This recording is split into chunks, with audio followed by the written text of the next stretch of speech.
Hi Gemini, welcome to your October 2024 General Tarot reading. It's Raina here.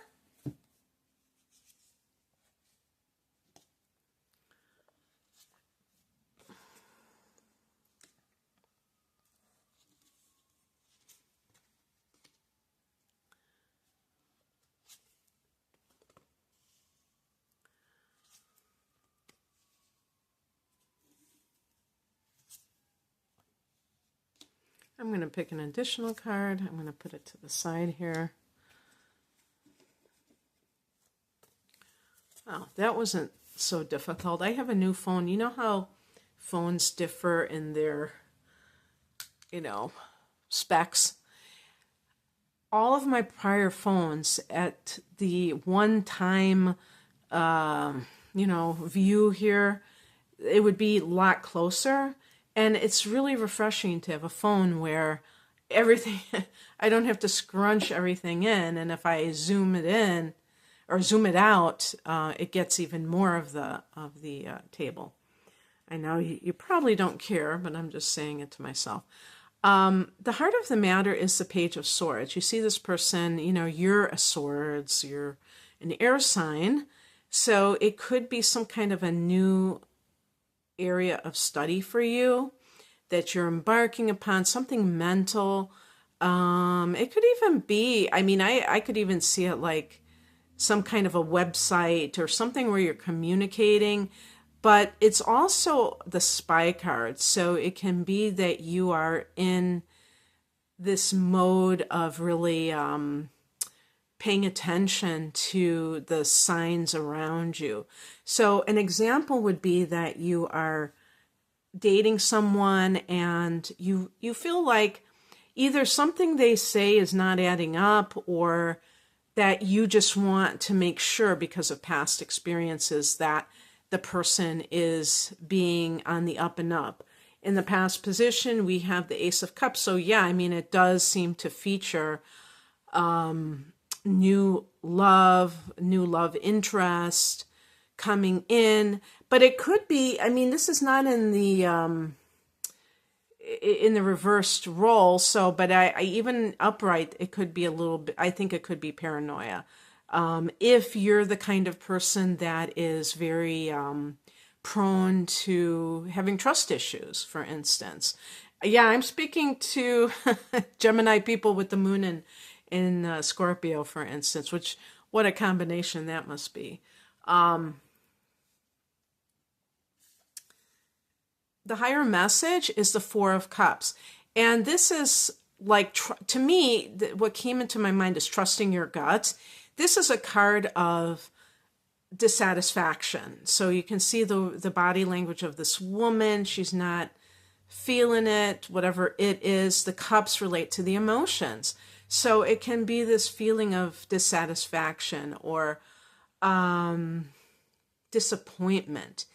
And perhaps there is this, I'm trying to think if this could be two separate relationships where this is like your current relationship and that's what is, really fueling it, or if it's, this is in the past position. So I'll just kind of like put the scenario out there. If you've recently fallen in love with someone, for instance, and yet it seems like there's like this disconnect all of a sudden. Yes, if something changes, it's definitely, there's something going on. And some people will kind of be oblivious to that. They won't really, maybe they don't want to see it, but even like on a logical level, not even on an intuitive level, if someone is really into you and then all of a sudden they're not spending time with you, or just something seems like it's not gelling anymore, there could be a third party, for instance, and that's kind of what the Page of Swords is about. Now, it's so I'm not going to go with the narrative of two different people. I'm just going to assume this is someone that you've recently met. Also, in terms of any kind of study that you're doing, and this will be especially with spiritual healing, the Ace of Cups. Yes, it can also be creativity related, but I feel like it's something with training. And when you get into actually practicing it, if you don't feel that you have that kind of enthusiasm for it, then you have to look at that and say, maybe I was idealistic or overly idealistic about it. Maybe it's not what it's cracked up to be. And that doesn't mean that you have to abandon it altogether. It just means that maybe it's not for you. Or even a creative project. You may be feeling like you thought you wanted to tackle a certain thing and it just isn't flowing. And so you're in this, I would call it like an intellectual mode with the Page of Swords. Maybe you're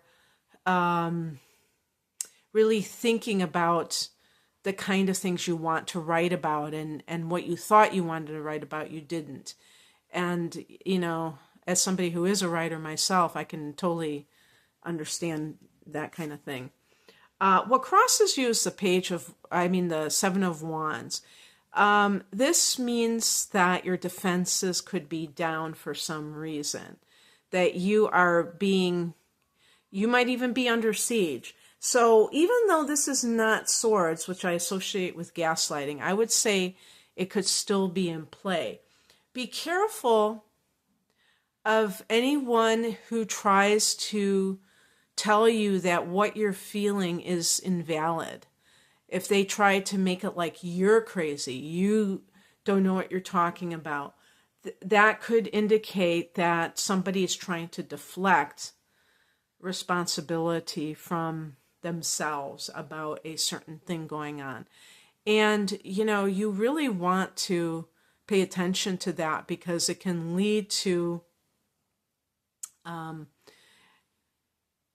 blaming yourself, getting confused, and it also can indicate that that person is toxic, that they do not have your best interests at heart.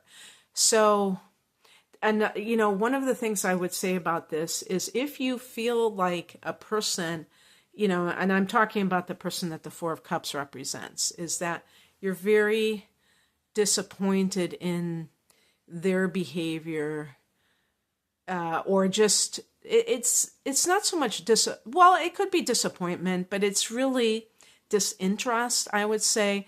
And see, Gemini is a sign that needs to constantly be engaged. You're very you're very intellectually curious, but you really seek novelty, new experiences, different variety. And if someone is, maybe you find out that they are not very intellectually curious, or they're kind of boring to you, I could see that being the Four of Cups. Then it's hard for you to have emotional feelings for them, or even like to be a friend, because you might feel that you're not in sync with them.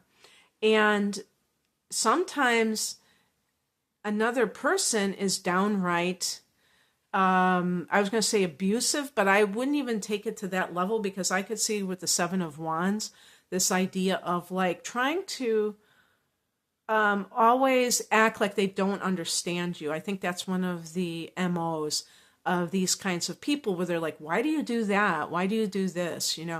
They try to act like you're doing things that don't make any sense.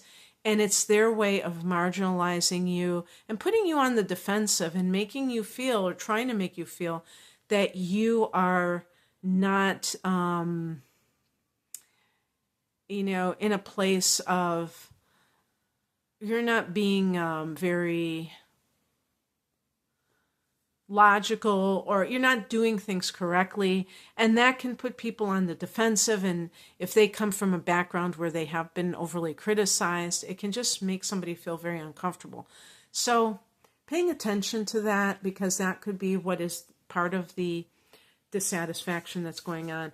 What is coming in is the Knight of Cups. This is an offer of love. This is much more a great vibe, but it's funny that this is water energy too. I'm not saying that any of these people, I mean, this could be water too. For some reason, Cancer came up for me. But the water sign, I think I did I do Pisces? I was talking about Gemini. Pisces is a water sign that squares you off. And even though that's a hard angle, it can lead to physical attraction while it's still irritating at the same time. The Knight of Cups is a more gentle energy. And you see I think is that a unicorn or just a garden variety white horse, but that the knight in shining armor, but it's like, this could be an artistic type of person. And if you are like that yourself, because we have this, the Ace of Cups, maybe these are connected, like meeting somebody through music. If you're like going to open mic nights and you see this person who is very soulful and very, artistic and poetic, or someone who is a fellow writer and you meet them through some other, maybe through online stuff. Yeah, and this is somebody who does, care about your feelings. So in the month of October, you have both of these. Oh, why am I not surprised? The solar eclipse in Libra is in your 5th house, Gemini. So that's the house of love and creativity. Exactly what I'm talking about here. And and so I have an astrological reading on my channel if you, for October. So if you're interested in that, you can, check it out. And I picked an additional card because the outcome is the Two of Swords. So, maybe there is some kind of decision that you have to make. But I always say with the Two of Swords here, with, she's got a blindfold. It's like, it might be a false choice, If you are in a relationship with somebody who is, not appreciative of you or downright, trying to make you feel like you're not okay, deciding whether to stay or go is really self-deceptive, because it's obvious that, it's healthier to leave that situation. But it may not be that easy for a person to make that decision because they feel a certain sense of like being afraid to take that next step, let's say. So I picked an additional card and I got the Star card, which is such a hopeful card. And it's like faith in unseen forces, meaning that, if you're the kind of person who tends to always want a relationship, and this is definitely not all Geminis. It'd probably be if like your moon is in Libra or Taurus or Cancer, or you have the moon in the 7th house or something like that you kind of want to line somebody up, and you're a serial monogamist. It's not that you're just into dating necessarily, but the people that are really, the Geminis that are really into relationship, you may not necessarily want to be alone. You might always want to have somebody there for you. And this, like I said, this is not going to be all Gemini people, but for those that's true, it's really about having faith to take care of yourself, meaning that you're not, feeling like you have to stay in a situation that is not good for you. But at the same time, you believe that, there's somebody that's right for you out there, that you don't have to always just have somebody waiting in the wings to be okay or to feel emotionally secure, that you can be alone and you can be okay. And the Star card is also connected to Aquarius, so that might be the person, a fellow air sign. Certainly you would have things in common. So anyway, that's what I have for you, Gemini, I hope that this resonated. If you would like a private reading, the link is below. Take care. Bye.